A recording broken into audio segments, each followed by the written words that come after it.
नमस्कार दोस्तों, स्वागत है आप सभी का एक बार फिर से ताज़ा अपडेट्स, करंट अपडेट्स और अभी की बड़ी खबर के साथ।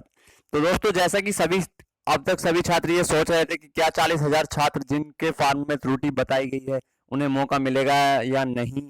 तो पीएनपी से की तरफ से क्या बयान आया है, पीएनपी सचिव अनिल भूषण चतुर्वेदी जी की तरफ से क्या बयान आया है, बेसिक शिक्षा मंत्री की तरफ से क्या बनाया है, क्या रहेगा सेफ गुणांक, क्या रहेगी merit, general, SC ST OBC, freedom fighter, physical handicap, सभी के बारे में हम चर्चा करने वाले हैं। और क्या छात्रों को संशोधन करने का मौका मिलेगा, इस पर भी हम बड़े अच्छे तरीके से चर्चा करने वाले हैं और सभी पॉइंट को एक एक करके हम कवर करेंगे। और हम इस बात पर भी चर्चा करेंगे कि क्या अब तक की संशोधन की प्रक्रिया के लिए क्या कोर्ट के ऑर्डर रहे हैं और न्यूज 18 की जो खबर दिखाई गई है उसके बारे में क्या तथ्य हैं। तो 69,000 शिक्षक भर्ती परीक्षा की अपडेट के साथ तो हम ये भी चर्चा करेंगे कि जो 68,500 में सिलेक्ट है या कहीं और पर सिलेक्ट है, क्या वो 69,000 की सीट खराब करेंगे, क्योंकि एक एक सीट बहुत ही इंपॉर्टेंट है, क्योंकि हर सीट के लिए कड़ी टक्कर मिल रही है एक अभ्यर्थियों का एक दूसरे से।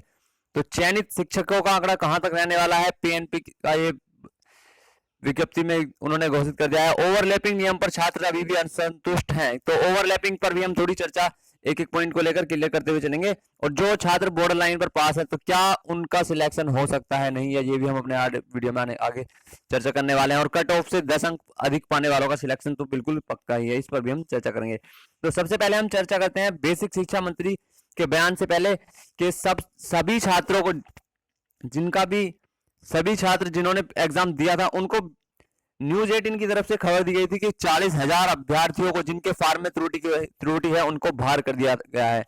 लेकिन उसी के कुछ देर बाद बेसिक शिक्षा मंत्री सतीश चंद्र चतुर्वेदी जी का यह बयान आया कि सभी को संशोधन करने का मौका मिलेगा। और उसके बाद पीएनपी सचिव जो है उनका तीसरा ये बड़ा बयान आ जाता है कि किसी को बाहर नहीं किया गया है और ना ही इससे रिलेटेड कोई भी विज्ञप्ति जारी की गई है। तो बयानों का दौर एक एक करके स्टेटमेंट निकलते जा रहे हैं। तो सभी के बयानों का ये दौर चल रहा है कि कभी किसी का बयान आ रहा है, कभी किसी का, और छात्र अभी तक भ्रमित हैं।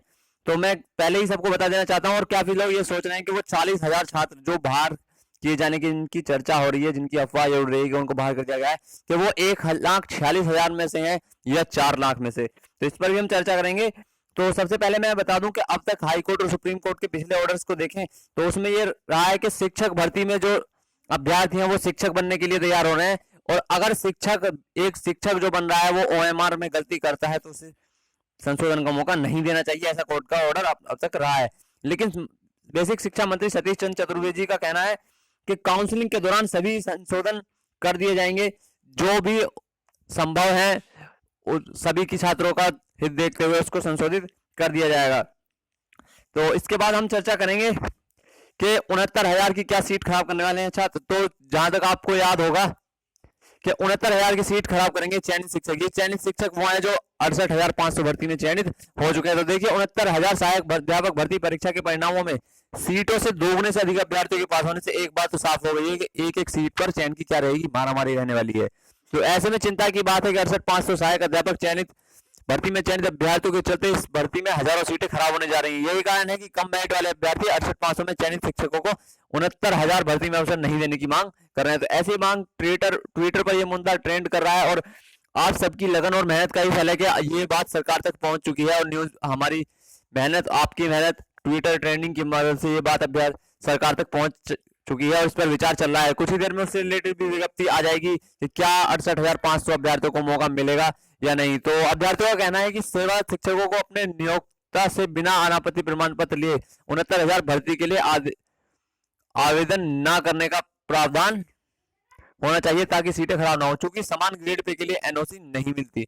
देखिए अगर 68,500 में कोई सिलेक्ट है तो उसको विभाग या अगर एनओसी लेने की बात कही जाती है, इस तरीके की कोई बात सामने आती है, तो समान ग्रेड पे वालों की, यानी वो पहले से सहायक अध्यापक और अब भी सहायक अध्यापक भर्ती में आए तो उनको एनओसी नहीं मिलेगी, और इस तरीके से वो 69,000 से की सीट खराब नहीं कर पाएंगे। तो काफी सारे ऐसे अभ्यर्थी हैं जिनको पहले अपना गृह जनपद के आसपास का एरिया नहीं मिला था, गृह जनपद नहीं मिला या आसपास का कोई जनपद नहीं मिला, और उन्हें काफी दूर नियुक्ति लेनी पड़ी। तो वो अब इस एग्जाम में अच्छे गुणांक के साथ हैं और वो 69,000 में सीट लेना चाहते हैं। तो उनके लिए इस बीच 1 दिसंबर 2018 को, तो आप देख सकते हैं कि काफी सारे अभ्यर्थी जो इस भर्ती की उम्मीद लगाए बैठे हैं कई सालों से, वो एक एक सीट बचाने के लिए पूरा संघर्ष कर रहे हैं, और हम भी आपकी मदद के लिए यहाँ पर हैं। तो मैं भी अभी सभी 68,500 में चयनित अभ्यर्थियों से यही कहना चाहूंगा कि आपका सिलेक्शन हो चुका है। आप जहाँ हैं थोड़ा वेट कर लीजिए, 1 या 2 साल में आपको ट्रांसफर मिल ही जाएगा गृह जनपद के आसपास।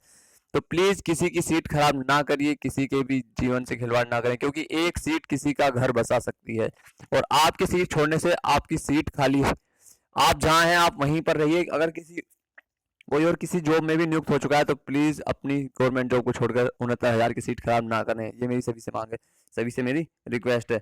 तो मैं बताता चलूं, इसके बाद हम बात करने वाले ओवरलैपिंग के मुद्दे पर। तो देखिए, जो उत्तीर्ण फीसदी 10 अंक है अधिक है, वो मुकाबले में बिल्कुल पक्के रहने वाले हैं।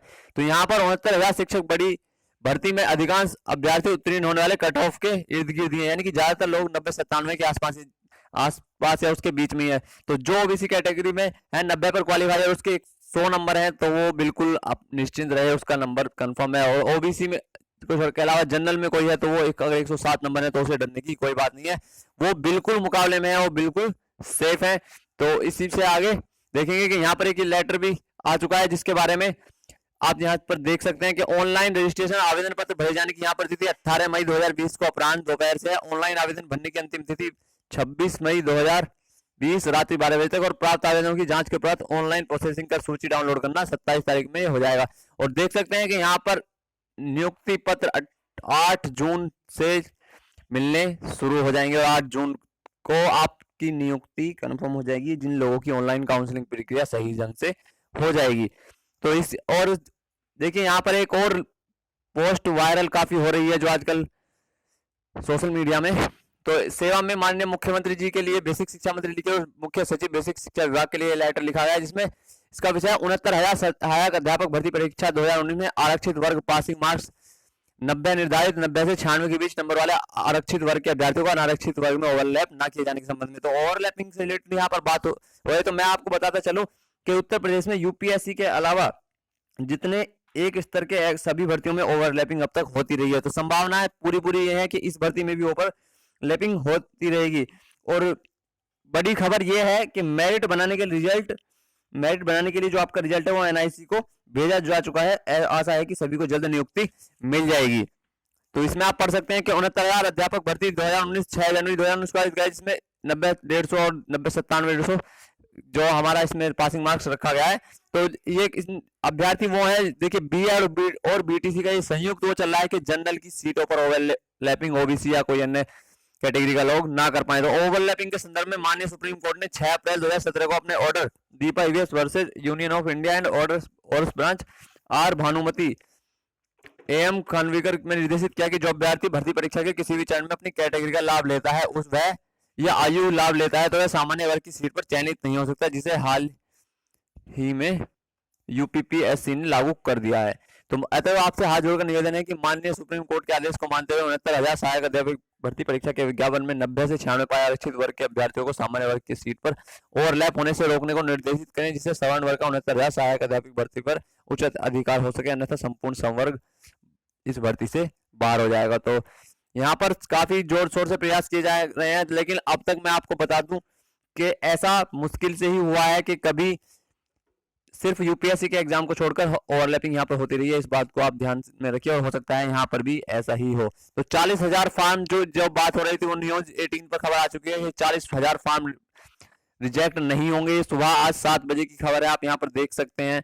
और गलतियों में किया जाएगा संशोधन, ऐसा सतीश द्विवेदी जी ने बड़ा भरोसा छात्रों को दिलाया है। तो गाइज ऐसे ही जल्दी से अगर आपने अभी तक सब्सक्राइब नहीं किया है तो सब्सक्राइब कर दीजिए और प्लीज बेल आइकन दबा दीजिए, सबसे फास्ट सबसे तेज नोटिफिकेशन आपको सारी न्यूज का ताकि मिल सके। तो अब मैं बात करने वाला हूं कि किसका गुणांक कितना रहने पर कोई सेफ हो सकता है। तो जल्दी से कवर करते हुए चलेंगे। देखिए, अगर आप जनरल कैटेगरी से हैं तो जनरल में 67 गुणांक बिल्कुल, अगर आपका 67 गुणांक है इससे ऊपर है तो आप बिल्कुल सेफ हैं, डरने की कोई बात नहीं है। ओबीसी में 66, एससी और फिजिकल हैंडीकैप में 62, और एसटी वालों को तो घबराने की जरूरत ही नहीं है क्योंकि 270 कुल 5 अभ्यर्थी हैं और सीटें ज्यादा हैं। तो एसटी की सीटें इस बार भी खाली रहने वाली हैं। और अगर कोई फ्रीडम फाइटर या एक्स सर्विसमैन है तो उसको 60 गुणांक अगर है तो उसको भी डरने की बिल्कुल जरूरत नहीं है। तो गाइज ये हमारा आंकड़े सिर्फ सर्वे पर है, ये रफली वर्क है, तो गाइज एकदम ये एक्यूरेट तो नहीं है, लेकिन लगभग इतना ही रहने की पूरी पूरी संभावना है। तो अगर आपने अभी तक भी सब्सक्राइब नहीं किया है तो गाइज सब्सक्राइब कर दीजिए और बेल आइकन दबाकर वीडियो को शेयर कर दीजिए। अगर आपको इन्फॉर्मेशन पसंद आई है तो वीडियो को जरूर लाइक कीजिएगा। नमस्कार।